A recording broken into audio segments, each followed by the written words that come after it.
Hello friends, super magic રસોઈમાં મિત્રો હું આપનું સ્વાગત કરું છું। આજે હું સૌરાષ્ટ્રની ફેમસ ચાટ રગડા પાવ લઈને આવી છું મિત્રો। તો એમાં શું ઇન્ગ્રેડિયન્ટ જોઈએ એ પણ હું તમને બતાવી દઉં અને તમને મારો વિડીયો ગમે તો લાઈક કરજો, શેર કરજો અને સબસ્ક્રાઇબ કરવાનું ભૂલતા નહીં મિત્રો। તો એમાં મેં આ 1 કપ વટાણા લીધા છે, જે મેં 4 થી 5 કલાક ગરમ પાણીમાં પલાળી દીધા છે। આ સફેદ વટાણા છે, તમારી પાસે લીલા વટાણા હોય તો એ પણ લઈ શકો છો। સૂકા વટાણા લીધા છે અને એક મીડિયમ સાઈઝનું બટેટું લીધું છે, એના મેં મોટા મોટા પીસ કરી લીધા છે અને કાંદા છે, એક મીડિયમ સાઈઝનો એક કાંદો છે, એક ટમેટું છે, એના પીસ કરી લીધા છે। પછી સર્વ કરવા માટે 3 પ્રકારની ચટણી, લસણની ચટણી, ખાટી મીઠી ચટણી, લીલા મરચાની ચટણી અને ઝીણી નાયલોન સેવ અને દાડમના દાણા, ક્રન્ચી મસાલા સિંગ અને ધાણા ભાજી અને પાવ છે અને આદુ મરચાં અને લસણની 1 ચમચી પેસ્ટ છે અને ઓઇલ છે મિત્રો। તો હવે આપણે રગડો બનાવવાનું ચાલુ કરશું મિત્રો। આ પલાળેલા વટાણાને મેં આ ગરમ પાણીમાં મેં તમને કીધું એમ 4 થી 5 કલાક પલાળી લીધા છે અને એનો દાણો એકદમ સરસ જો પોહીને મોટો થઈ ગયો છે। તો હવે આનું આપણે પાણી નિતારી લેશું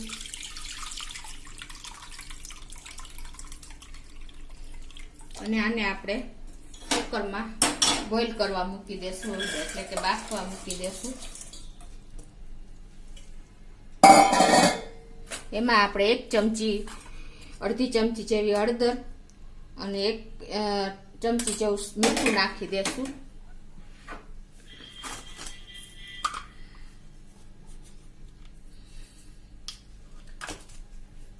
આ હળદર અને મીઠાથી આપણા દાણો એકદમ જલ્દી બફાઈ જશે અને એનો કલર પણ બહુ સરસ આવશે। હવે આમાં આપણે 2 થી 2.5 કપ પાણી નાખશું।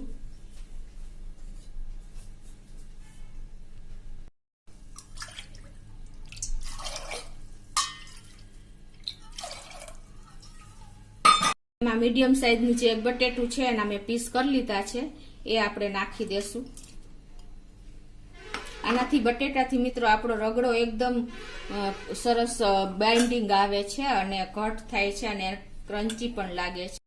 તો હવે આ કુકરનું ઢાંકણ બંધ કરીને આપણે સ્લો થી મીડિયમ ફ્લેમ ઉપર 4 થી 5 વિસલ કરી લેશું।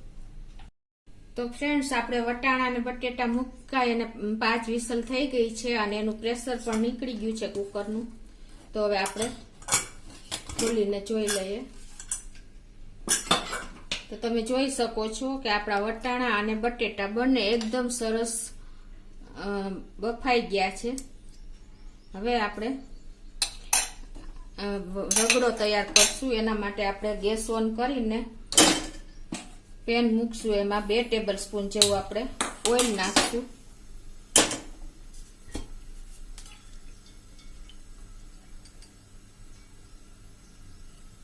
હવે ઓઇલ ગરમ થાય એટલે મિત્રો આપણે 1 ચમચી જેવી આપણે લસણની પેસ્ટ નાખી દેશું અને 1 ચમચી આપણે આદુની પેસ્ટ નાખી દેશું। આને બરાબર આપણે સરખી સાંતળશું।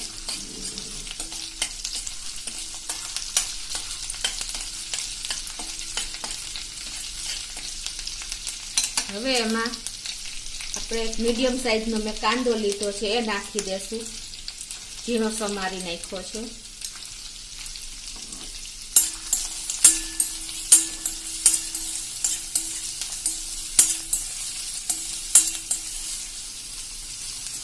કાંદો એકદમ સરસ સાંતળી લેવાનો છે। હવે એમાં આપણે 1 મરચાની મેં પેસ્ટ કરી છે, તમે જે તીખું ખાતા હોય એ પ્રમાણે તમારે મરચાંની પેસ્ટ નાખવાની છે, એ પણ નાખી દેશું। હવે આને આપણે 2 થી 3 મિનિટ સાંતળી લેશું।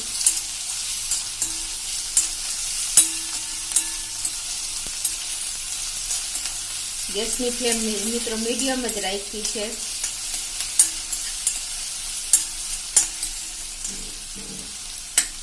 બે થી 3 મિનિટ થઈ ગઈ છે।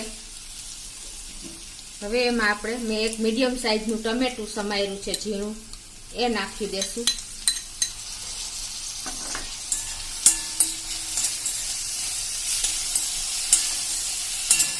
અને એમાં ટેસ્ટ એકોર્ડિંગ આપણે સોલ્ટ નાખશું એટલે જલ્દી આપણું ટમેટું એકદમ મેસી થઈ જાય.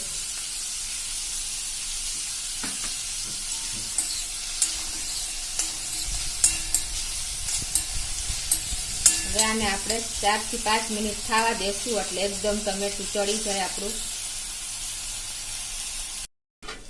તો આપણે 2 થી 3 મિનિટ થઈ ગઈ છે ટમેટા નાખ્યા એને.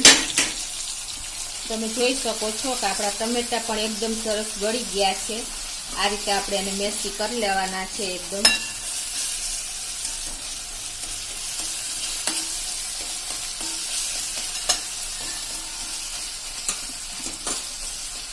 હવે એમાં આપણે મસાલા કરશું.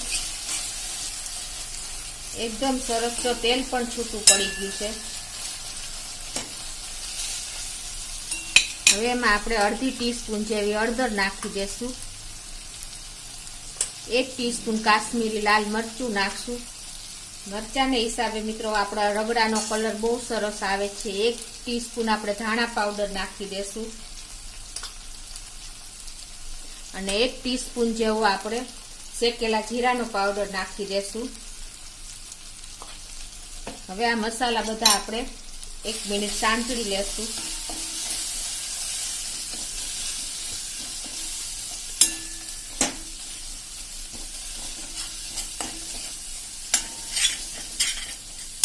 મસાલા આપણા સરસ સંતળાઈ ગયા છે અને ઓઇલ પણ છૂટું પડી ગયું છે. તમે જોઈ શકો છો એકદમ આપણા બધા કાંદા ટમેટા બધું એકદમ મેશ થઈ ગયું છે. હવે આ સ્ટેજે આપણે જે રગડો ને વટાણા અને બટેટા બાફ્યા છે એ પાણી સહિત જ આપણે આમાં નાખી દેશું.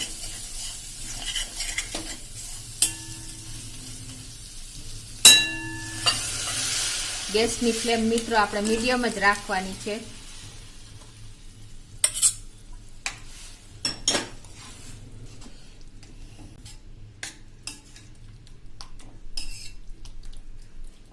હવે આને આપણે ઢાંકણ ઢાંકીને 5 થી 7 મિનિટ થવા દેશું એટલે વટાણા અને બટેટામાં બધા મસાલો ચડી જાય અને એકદમ ટેસ્ટી બની જાય. તો મિત્રો આપણે સ્લો ગેસ ઉપર આપણે જે રગડો મૂક્યો એને 5 થી 7 મિનિટ થઈ ગઈ છે અને તમે જોઈ શકો છો કે આપણો વટાણા અને બટેટામાં મસાલો બધો એકદમ ચડી ગયો છે એટલે કે ટેસ્ટ આવી ગયો છે.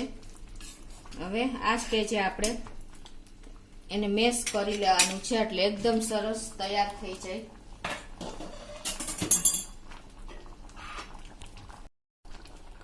તો આપણે બહુ નથી મેશ કરવાનું. સેજ બટેટા ક્રન્ચી એક પીસ મોઢામાં ઝીણા ઝીણા આવે એ રીતે થોડો જ મેશ કરવાનો છે. તમે આ રગડાની કન્સિસ્ટન્સી આપણને ખ્યાલ જ હોય છે. આ રીતે તમે મેશ કરવાથી એકદમ એનું ટેક્સચર બહુ સરસ થઈ જાય છે અને જો બટેટાના નાના નાના પીસ રહી જાય છે તે મોઢામાં આવતા જ એકદમ સરસ ટેસ્ટ લાગે છે મિત્રો. તો આ રીતે તમે થોડા મેશ કરી લેવાના છે પાવભાજીના મેસરથી.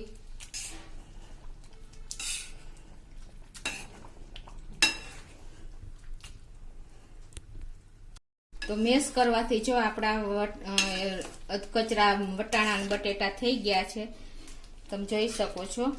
હવે આપણી કન્સિસ્ટન્સી બરાબર થીક થઈ ગઈ છે. તો હવે આ સ્ટેજે આપણે 1 ચમચી જેવો ગરમ મસાલો નાખી દેશું. ગરમ મસાલો છેલ્લે નાખવાનો મિત્રો એટલે એકદમ રગડાનો ટેસ્ટ બેવડાઈ જાય છે.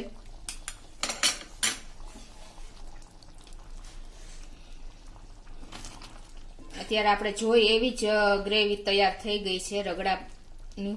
તમે જોઈ શકો છો. તમારે જો આ સ્ટેજે તમને એમ લાગે કે થીક વધારે થઈ ગઈ છે તો તમે સેજ ગરમ કરેલું પાણી એડ કરી શકો છો કે આપણે જ્યાં રગડાનું પાણી વહેતું હોય બાફવા ટાઈમે વટાણા બટેટાનું એ પણ એડ કરી શકો છો.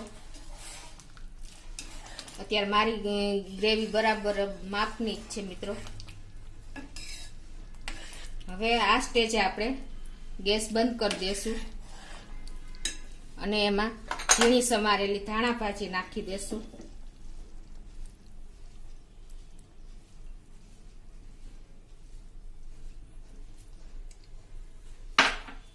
મિત્રો આપણો રગડો એકદમ ટેસ્ટી ચટાકેદાર સ્ટ્રીટ ગલીમાં મળે એવો તૈયાર થયો છે, રેકડીવાળા બનાવે એવો.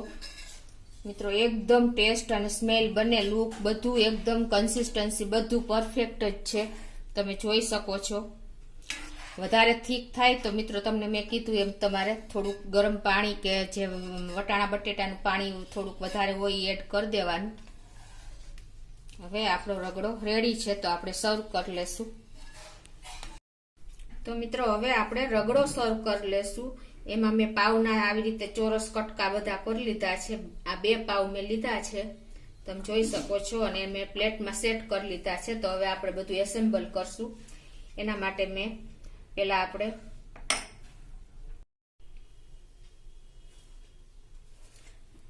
રગડો આપણે પાવના પીસ ઉપર રેડશું. આ રીતે તમે બધા પીસ કવર થઈ જાય એ રીતે તમારે રગડો રેડીને કવર કરી લેવાનો છે.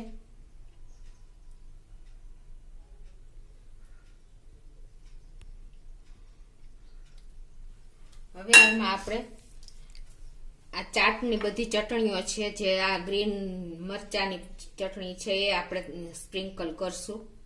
તમે જે રીતે તમને અનુકૂળ આવે એ રીતે તમે બધી ચટણી નાખી શકો છો.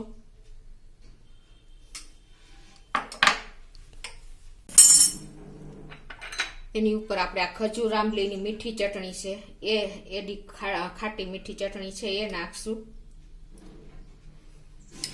આ ચટણીના હિસાબે મિત્રો આપણો રગડાનો ટેસ્ટ એ અનેક ગણો વધી જાય છે. હવે આપણે લસણની ચટણી માથે સ્પ્રિંકલ કરશું. લસણ જે ન ખાતા હોય એ સ્કીપ કરી શકે છે, લસણ ઓપ્શનલ છે મિત્રો. હવે એના ઉપર આપણે કાંદા નાખશું. મેં એક મીડિયમ સાઈઝનો કાંદો લીધો છે, તમારે જે ટેસ્ટ એકોર્ડિંગ તમે નાખી શકો છો.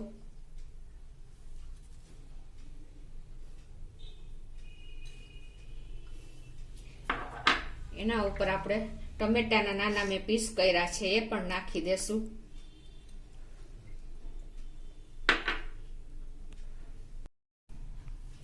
હવે એના ઉપર આપણે આ એકદમ ક્રન્ચી જે સેવ હોય છે, નાયલોન સેવ, એ આપણે છાંટી દેશું. મિત્રો આ બધા ઇન્ગ્રેડિયન્ટ આપણા રગડામાં અનેક ગણો ટેસ્ટ વધારી દે છે. હવે એના ઉપર આપણે આ ક્રન્ચી જે સિંગ છે, મસાલા સિંગ, એ નાખી દેશું.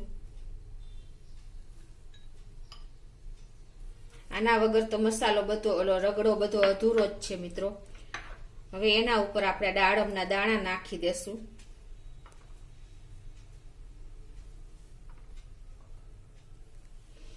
અને લાસ્ટમાં આપણે જે મેં ધાણા ભાજી એકદમ ઝીણી સમારી છે એ સ્પ્રિંકલ કરી દેશું.